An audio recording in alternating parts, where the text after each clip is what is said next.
day, late at night, not okay.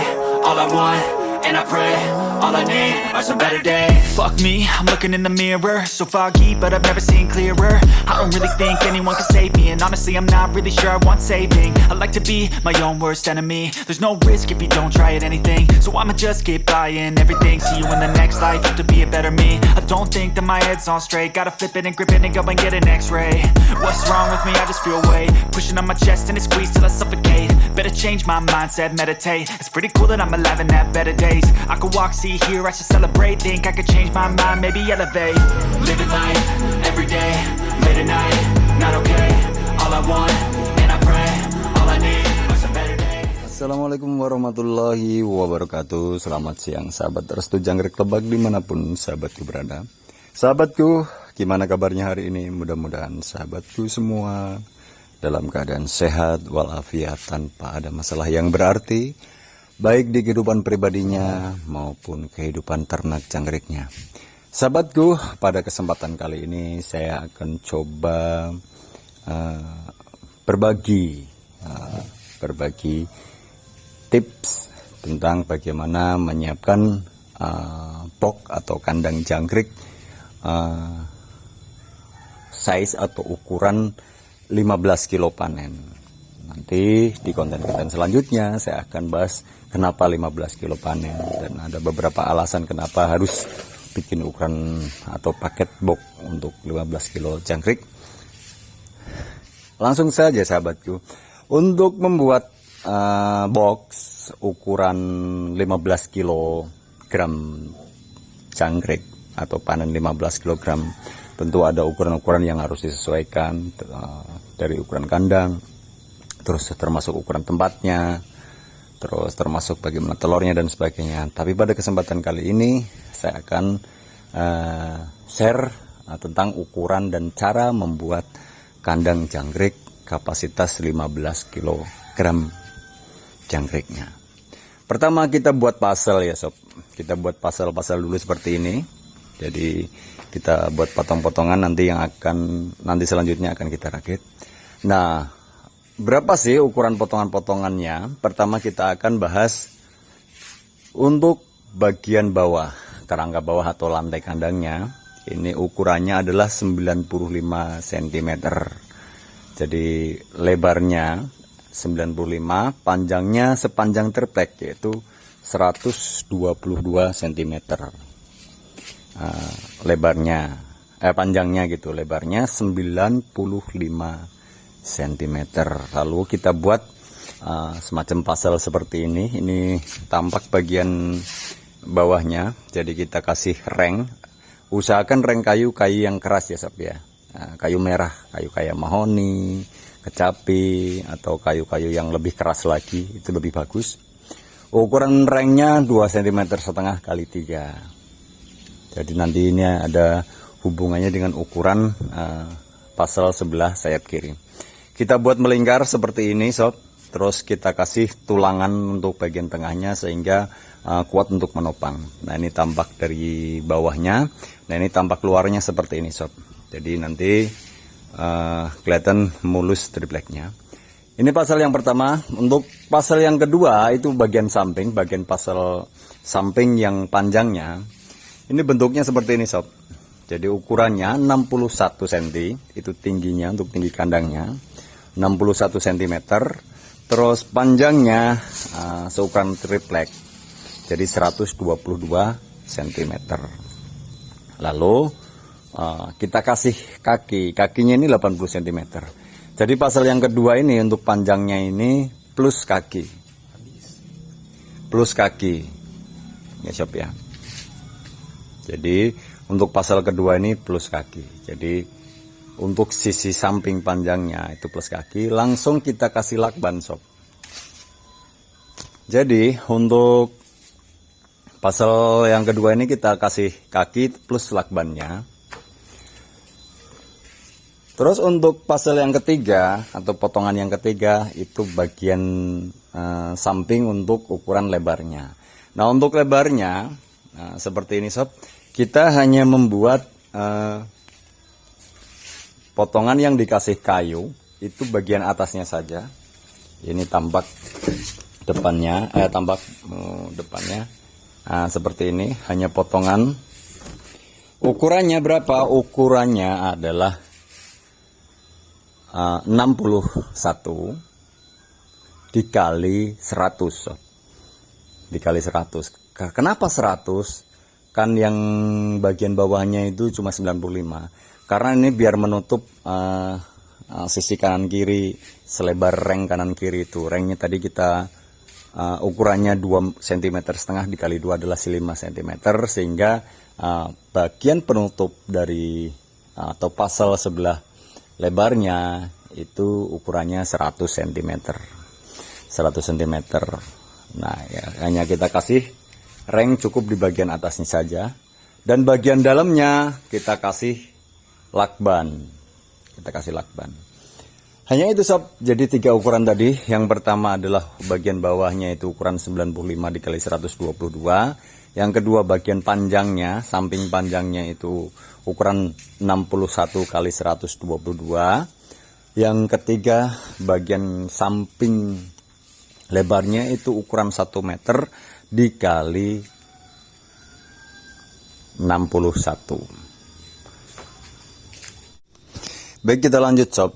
Nah, lalu bagaimana cara merangkai puzzle-nya? Nah, ini di sini sudah ada gambar atau video saya sedang merangkai puzzle-puzzle yang tadi.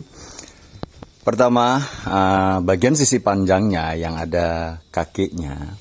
Yang ada kakinya kita paku dengan bagian sisi bawahnya. Nah, usahakan bagian sisanya itu rata sob, sisinya rata, kanan kiri. Nah, ini kanan kiri rata. Setelah itu kita bisa menggunakan paku ukuran paku 5, karena rengnya kita pakai yang ukuran 2 cm setengah, paku 5 cukup. Dan kita paku kanan kiri, terus tripleknya kita paku dengan jarak kurang lebih antara 8 cm. Kita kasih paku ini, kita pasang bagian sisi kanan. Nah, ini ada gambar yang sudah atau video yang sudah kita pasang bagian sisi kanan dan kiri. Nah, ini kanan kiri. Kanan kirinya kita pasang dulu puzzle-nya. Sama seperti itu.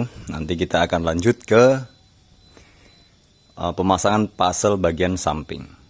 Kita lanjut ke pemasangan puzzle bagian sisi lebarnya, gitu ya. Caranya seperti ini sob. Jadi pertama kita pastikan di atasnya itu posisinya sama. Posisinya sama, sebelah sini juga posisinya sama. Setelah itu kita siku dengan paku ini di bagian bawah belakangnya agar posisi kanan kirinya sama sob. Nah, ini kita paku, kita menggunakan paku triplek. Nah, ini jadi posisinya ketika kita sudah siku seperti ini nggak akan berubah, sehingga kandang itu jadi rapi, box itu jadi rapi. Nah, ini tampak dari satu sisinya. Nah, saya lanjutkan ke masalah yang tadi, kembali ke masalah kenapa ini ukurannya harus 100 cm sementara bagian bawah 90, karena memang kita mengambil bagian 95 cm itu biar bersih. Jadi isi dalamnya itu 95 cm. Dan ini tampak bagian bawahnya, bagian dalamnya.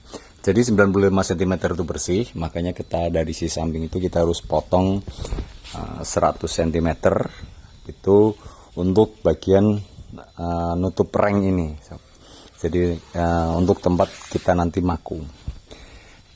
Nah, ini penampakan yang sudah jadi sob, yang artinya rangkaian puzzle-nya sudah jadi. Yang satu lagi seperti ini sob jadinya.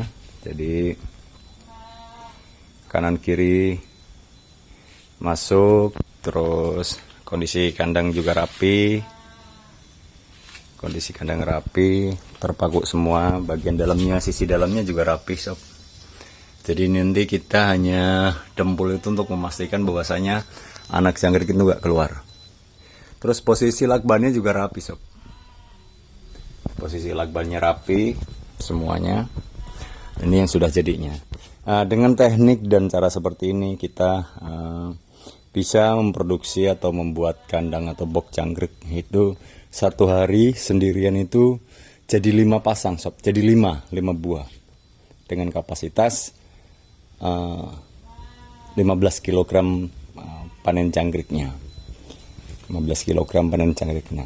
Nah, kenapa ukurannya harus 95? Ini ada hubungannya dengan tray yang akan kita pasang nanti. Artinya dengan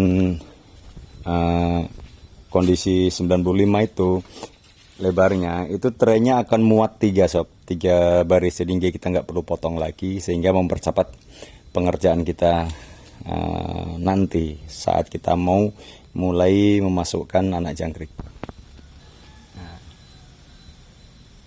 Jadi ini 3 tray.